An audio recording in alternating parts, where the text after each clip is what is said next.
Welcome everyone to the Planet MicroCap Showcase Virtual 2022. I'm your host, Robert Kraft, and now presenting is Brandon Taylor. He is the president and COO of OneSoft Solutions. It's a publicly traded company. I got two symbols for you, OSS on the TSX Venture and OSSIF on the OTCQB.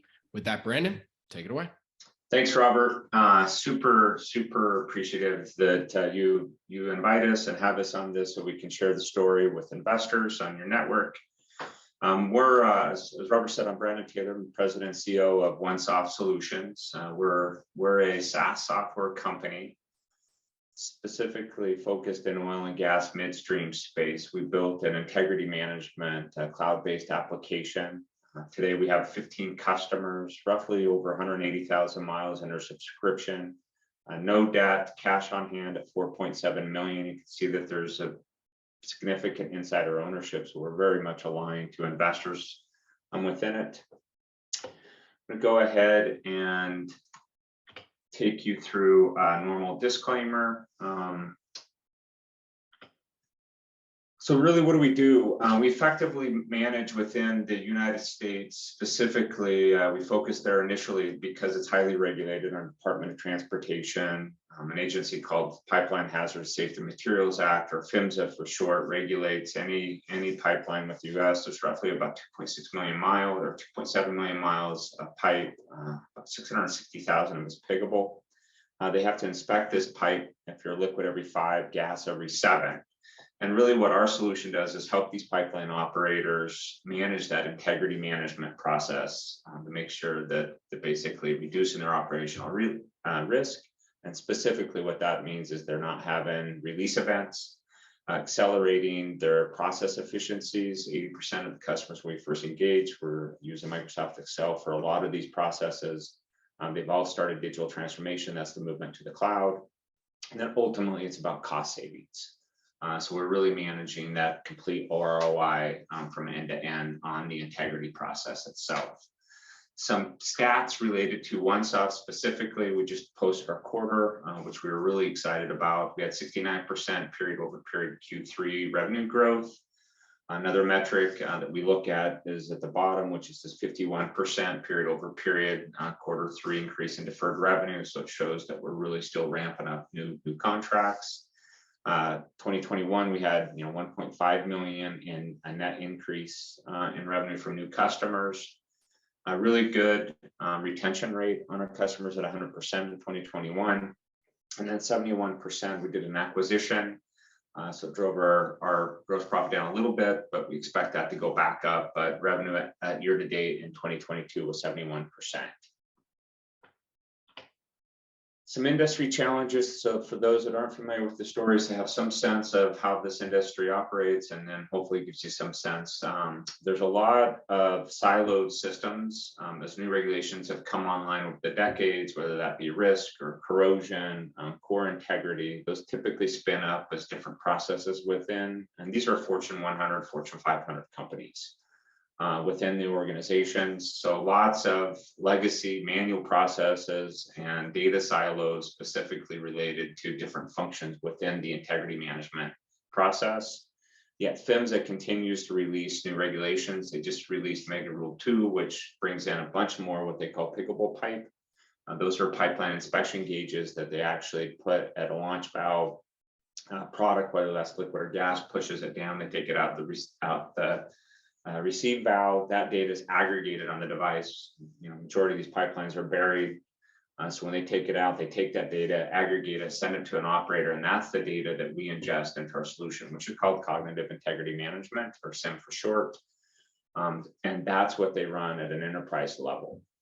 Just an interesting stat is, most of the pipelines were installed pre-70, and on average, 1.7 incidents are happening per day across the U.S. You typically don't hear about those unless they're large ones. There's loss of life or environmental damage. We really try to help operators. Our mission statement in life is to predict pipeline failures. And so we do that through basically helping them digitize and organize and actionable data around the most significant threats on that pipeline and provide a lot of reporting related to that. The last bullet here, which is pretty significant, cyclical in the industry, but there's been a very significant shift in org structures, lots of retirement over the last few years, new engineers coming in that are younger, that are looking for digital solutions. So it's really a fit for SIM. And how do we really do this? Really, we operationalize that data. You literally can get data from one of these tool runs or other data sets that ingest into our solution on a nightly basis. And a few clicks of a button, you can automatically sort where the threats are and related through your integrity management program. And we augment that with data science and machine learning. We aggregate all of this data across all of the customers and learn from that data as we onboard new customers. So it's a continuing learning process on the ingestion algorithm. And then we're replacing a bunch of manual process, Excel sheets, these data silos, and making this data actionable from analytics. As a Microsoft partner, we built our solution on the Microsoft Cloud, and as part of that, Power BI embed is within it. So lots of dashboarding and drill down and filtering and all of that. And it really fits in with the digital transformation that's occurring within the industry as it evolves through this process. A little bit about the solution. So cognitive integrity management is really the core solution is around data integration and alignment. So as we bring new data sets into the solution, we align and correlate those to each other, both linearly, it's pipeline down the line. And then we allow data analysis on that, and program management is where we're getting the actionable results. And then across the enterprise, they can do reporting.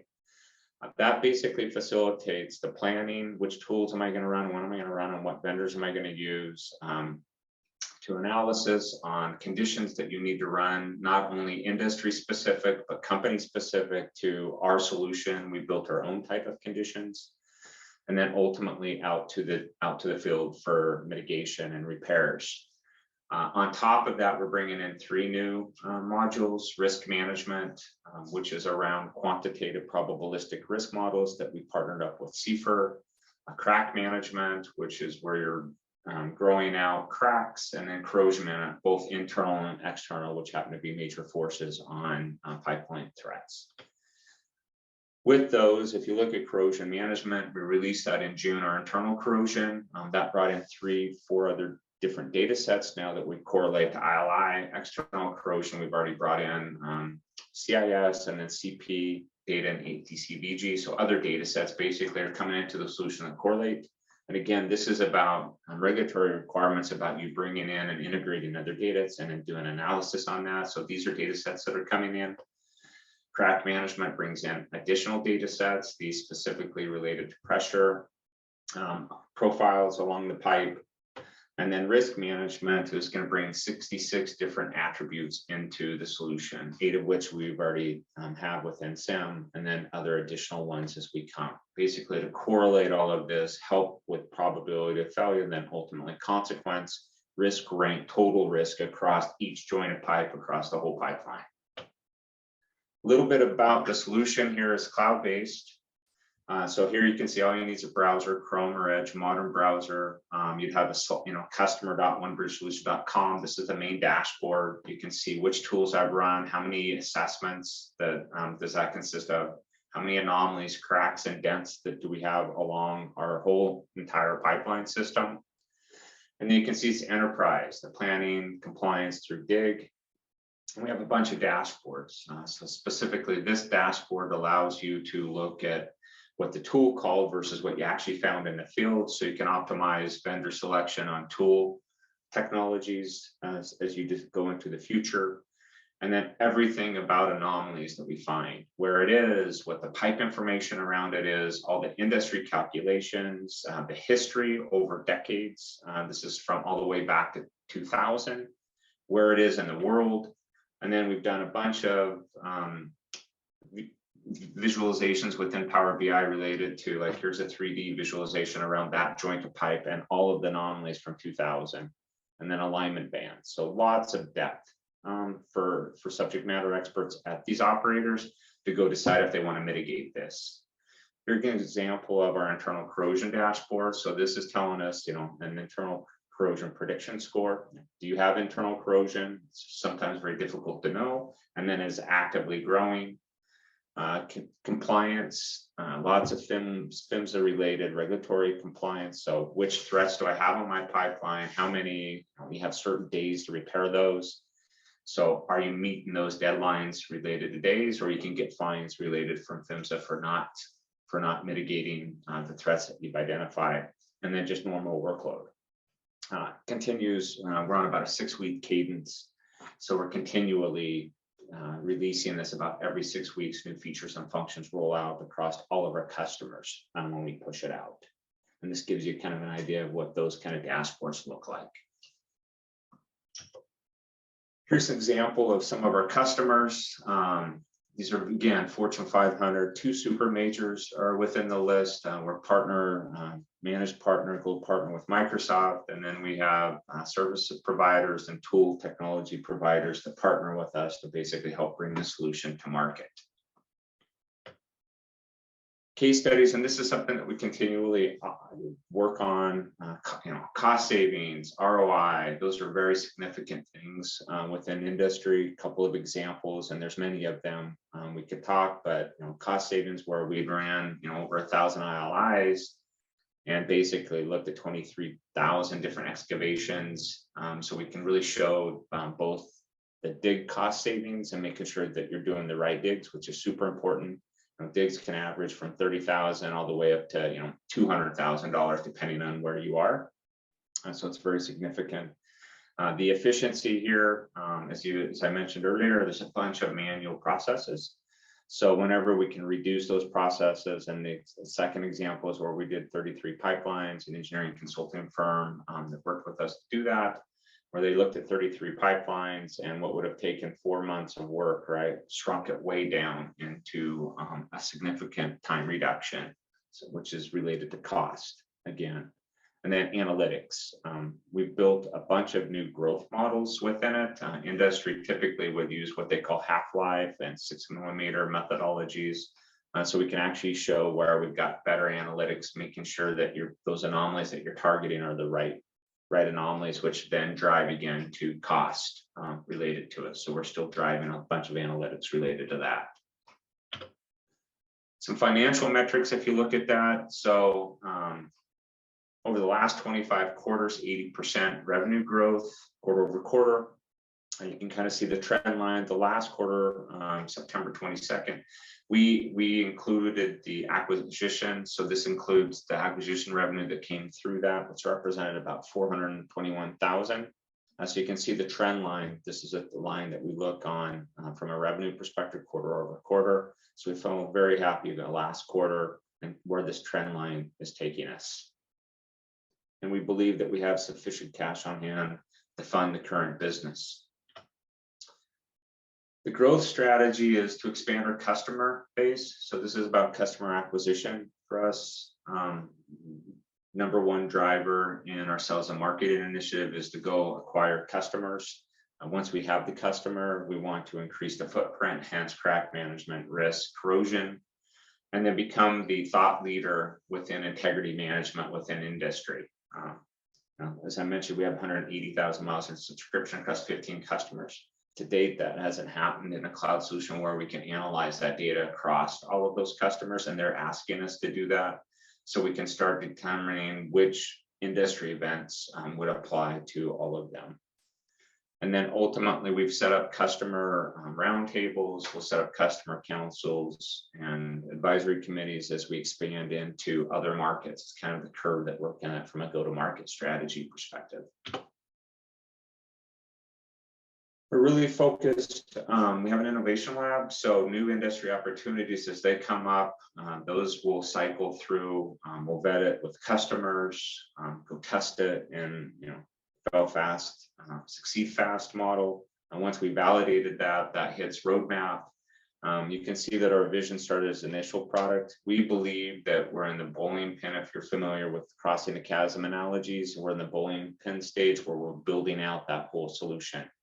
Risk, corrosion, crack, all of integrity management, which will get us into the majority markets.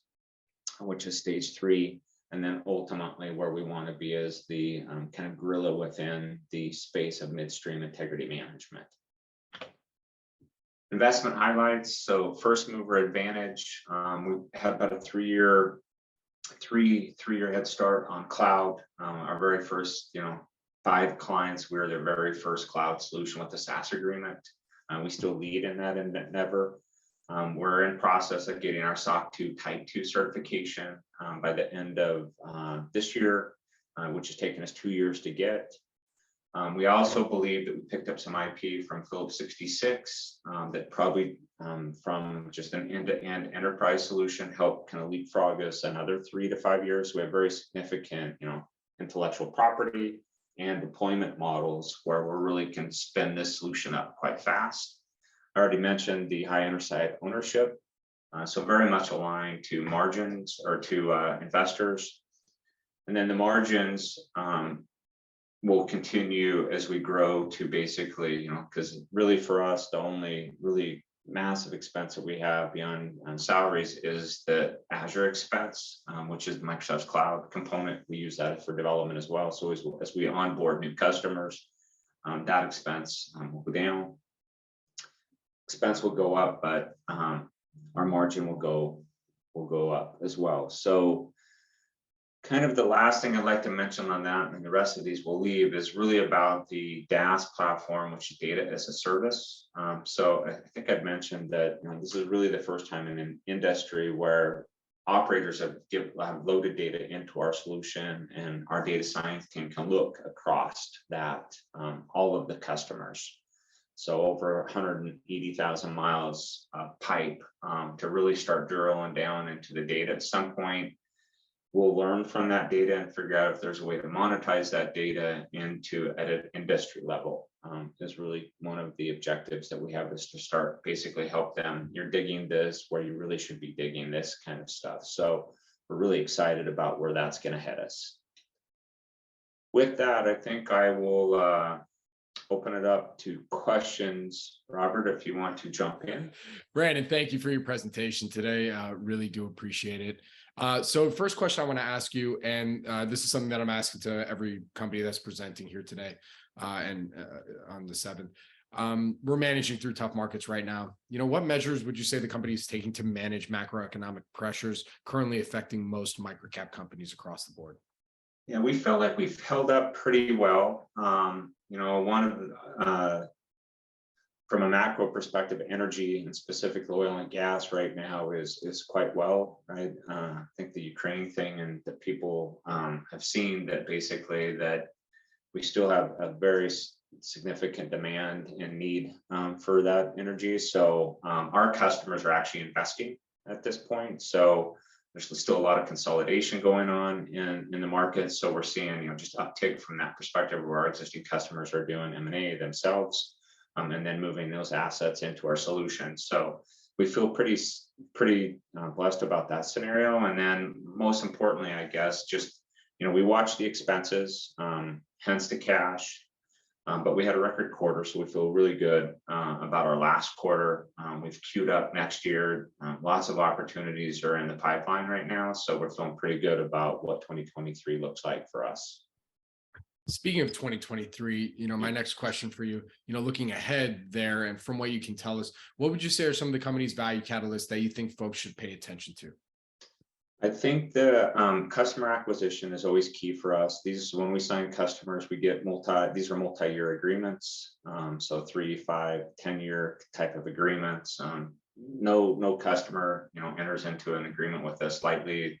Hence why we think our moat's quite large, from the perspective that it's a long sales cycle. When they get through the sales cycle and get this onboarded, we have one of our largest pipeline operators in the world, right? And they're pretty happy with the fact that within 9 months to a year, they're going to have 30 different divisions running the solution across organizations. So as those stories start coming out, and we're getting a pretty good referral process internally, we have some very happy customers that when prospects call them, they take the phone call and talk to them. So I think the customer acquisition, and then the main thing that we're most excited about is just kind of bringing all of these new solutions to market, because we think it adds a lot of value proposition. So risk in next year, and corrosion management, what we just launched, external, all of these new solutions that we're building, I think kind of rounds out the story. Absolutely. What does the competitive landscape look like for services that are similar to OneSoft? Because I would imagine that there's a lot of balance between focus on sales while also doing R&D to catch up maybe to some of the competition that's out there. Yeah, interestingly, 80% of the customers and prospects that we engage with, I should say who are now customers, were running Microsoft Excel on the process. So we've only had one scenario recently where we've actually been in a competitive sales scenario, meaning that, I've been in software forever, right? So it's very foreign for me when we came into this industry, is that typically you pitch, vendor A does this, ABC, and how do you do it? It's typically us and what they do internally today. That's the comparative. So we feel very blessed, and I guess to some degree it's a little bit of a curse, right, that we haven't had straight up competition in the deals. So we think we're literally still 3 to 5 years ahead. There's a lot of legacy, 20-year-old solutions that are on-prem desktop solutions. It's very difficult to move those to cloud, which is where the industry is going, and we're there, right? Way ahead, actually. Absolutely. All right. So final question for you today. What corporate actions or strategies is the company putting in place to hopefully accomplish some of the goals that you're hoping to achieve next year? Yeah, so we did one acquisition, M&A, last year. We'd like to look at, and that was a very creative, we feel very good about how that acquisition has gone. Literally within months that we could, basically blend that group into. In fact, we promoted the individual that was running that to our VP of sales. So that group has come in and, obviously committed to, or started adding revenue to top line and net revenue. So we'd like to do some more of those. Those are difficult transactions to find in this space, but we think they're out there. So we'll keep looking to find out if we can do, some more of those next year to basically help drive our total top line growth and people. The other thing that we did, why we did that transaction, is we got IP and an upgrade that allowed their customers to have an upgrade path to our risk package. So that's one thing we do, is to help with the customers. And then 2 is people. We got a bunch of new SME expert, embedded into OneBridge and OneSoft right now. So we're super excited about that. Very good. All right. Well, Brandon, thank you so much for your presentation here today and answering a few of my questions. For everybody watching, thank you, and enjoy the rest of the event. Thanks, Robert. Super appreciative. Thank you.